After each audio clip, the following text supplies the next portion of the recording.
বন্ধুরা, আজকে আমি আলু সয়াবিনের একটা রেসিপি বানাচ্ছি। তো তার জন্য আমি সয়াবিন আর আলুটা হালকা করে ভাপিয়ে রেখে দিয়েছি।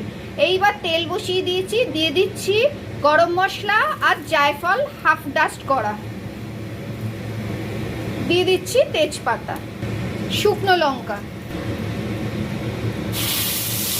পেঁয়াজ, আদা, রসুন, টমেটো, কাঁচা লঙ্কা, জিরে গুঁড়ো, ধনে গুঁড়ো সব আমি একসাথে পেস্ট করে রেখেছি, সেটা দিয়ে দিলাম।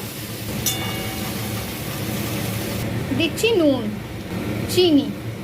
এবার ভাপিয়ে রাখা আলু দিয়ে দিচ্ছি, অ্যাড করছি সয়াবিনটাও, ভালো করে কষে নেব।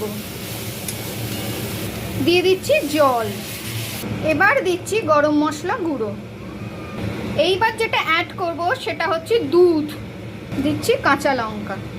রেসিপিটা